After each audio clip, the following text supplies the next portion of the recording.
Overall, obviously, a really good first half from the group.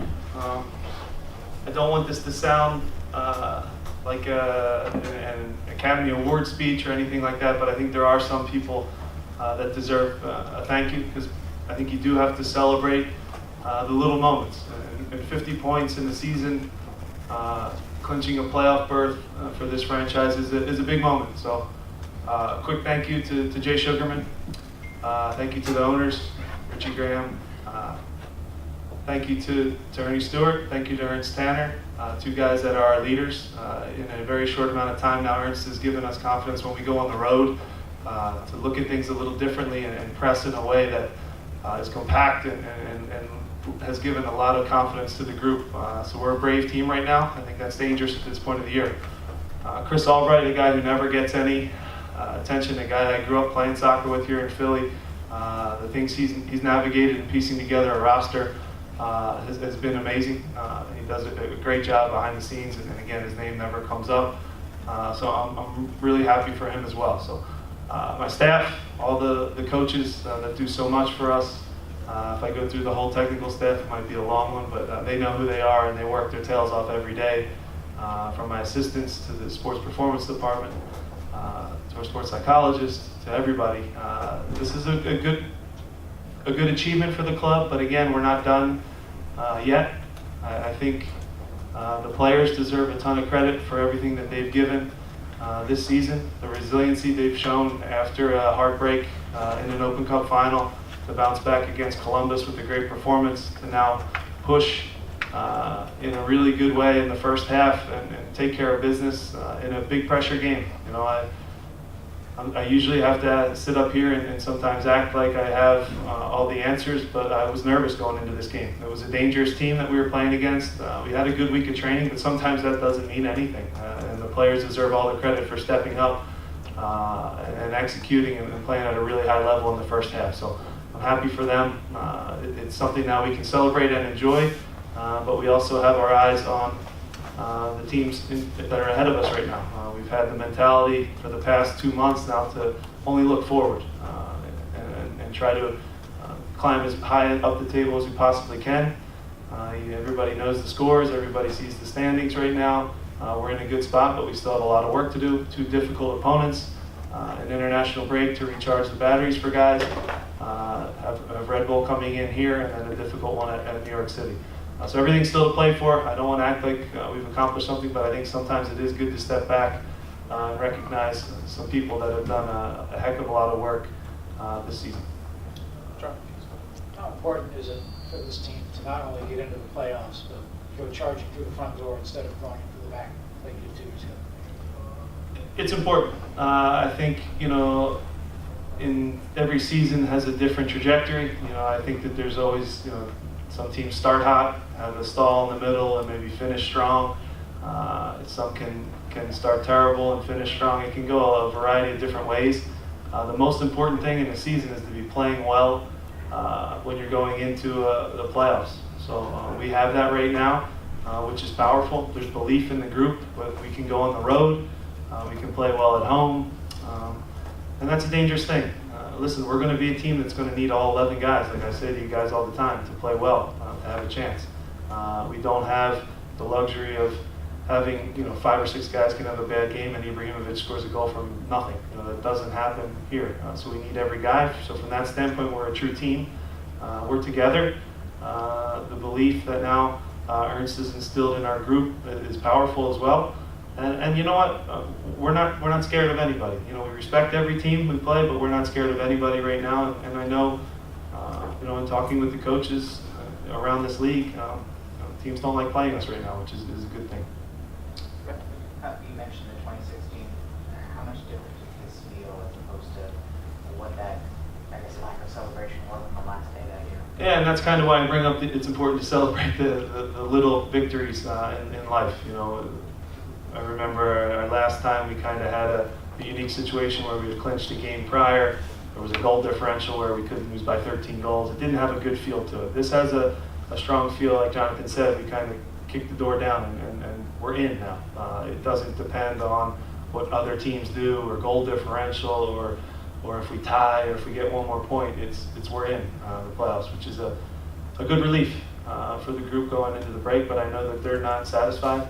We have a very, very hungry locker room, very humble and hungry locker room. And that's what we've stressed in these past 2 months. You talk about the things we did to get here. A second team playing against Kansas City and getting a huge 3 points, going on the road to Seattle, who was as hot as any team's ever been in this league, and winning a game there. It's important to reflect back on those victories because there's some good things that are happening here. We have a lot to still improve, for sure, but there are some really good things happening, and we're doing it with some really young kids that are growing before our eyes, which is important. Jim, Bob was in for national team camp. The team scores 2 tonight. Now got 17 since he was scoring the club. Just what have you seen from him from day one you've had him to now, and obviously earning the national team call? He earns it. The kid's earned everything that he's gotten in life, let alone soccer. So again, he's been a guy who's played in a lot of different leagues, in a lot of different teams, and had varying degrees of success at each stop. All I can speak for is his time here, and it's been a pleasure to work with him. He wants to get better every day. He's taking that next step of finishing plays off in front of goal, which is critical for the position he plays. He'll take confidence now. When I told him yesterday that he got the call into the U.S., I told him to navigate that in his own way, in his brain, and not get too high. And we still, most importantly, have a big performance against Minnesota. I think I asked for 3 goals, but he gave 2, so that's a decent starting point. But overall, happy for him.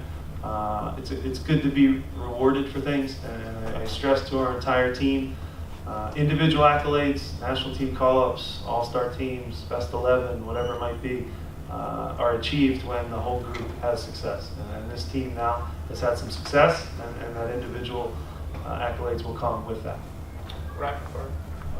Do you think having the playoffs on the line influenced the team's, ability to play today? Did you play that up as a factor, or is this just them running into a buzzsaw? You have to, listen, you have to have the playoffs on your mind. People that say they don't watch the other games and scoreboard watch are full of it. Every coach has an eye on these things. You know what you need, you know what points mean, whether you tie, whether you win, where that puts you. Again, we want to just try to move forward and get as high up the table. We're not looking behind us, we're looking ahead. That's been the mindset and the mentality that the group's had. It feels like we've been playing in high-pressure games now for 8 to 10 in a row. So that's a good thing because I think it builds character, and you learn the most about your group in the hard moments. And our guys have not only passed, they passed with some style to win 5-1. Means he did some things right. To score the 4 goals we did in the first half was good to watch. It was fun to watch as a coach. Mike? You obviously got on right with scoring the first 4 in the first half. Yeah. What can you take from this game to go against the junior teams? Listen, Red Bull's a handful. They're playing as well as anybody right now. And again, they're not doing it with one individual. They're doing it as a team. So you're maybe seeing, I don't want to call it a shift, but I think that you're seeing now teams that there's multiple ways to have success in this league. I think the ones that believe in youth and kind of can blend it with some top quality players are going to be the ones that succeed. That's just my belief as well. So again, Red Bull's doing that very well. You see similarities in that Adams and Wright Phillips are out, and the next man steps up. There's not much drop off from their group, so it's always a great game when we play them.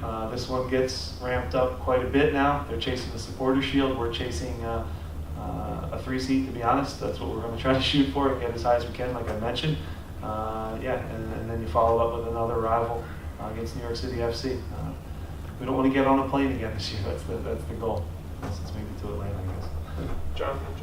You talked about not going to make it be an Oscar speech, but in terms of perhaps thanking the Academy for somebody like Mark McKenzie and how well he's been in these 3 games when he's given up 1 goal in 270 minutes. Yeah, that's the problem with Academy speeches. You kind of forget certain things. And again, the work that goes on in our Academy has been exceptional. Tommy Wilson's done a great job. You look at the kids that are kind of growing before your eyes. I had a conversation with Ernst about Mark and his growth and how much potential he has. He's stepped in and done a great job for us.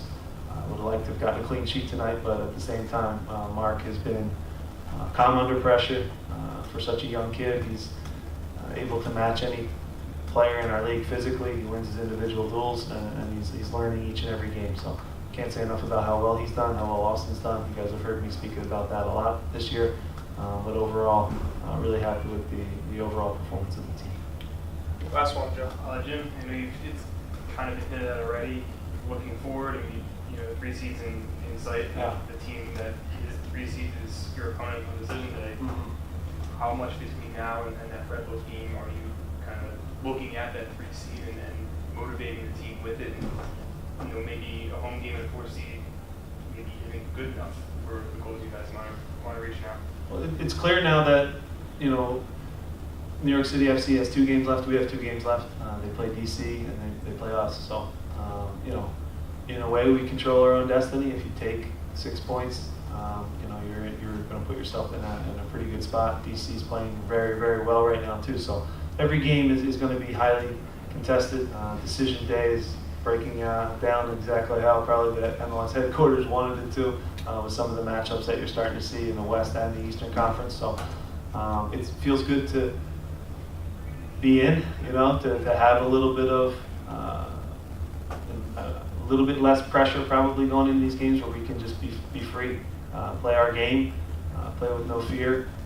They're going to be great matchups, and it's going to be great building us up for the playoffs, because Red Bull plays at about as high as intensity as anybody in our league, and New York City FC is a great team in Yankee Stadium that'll be a handful. So that'll be set up very nicely for us getting ready for the playoffs, whoever our opponent is. But again, we just want to take as many points as we possibly can, continue to get better as a team, continue to work in training, because we still have a lot we can improve on. Thanks, Jim. Thanks, everyone. We'll open up the line.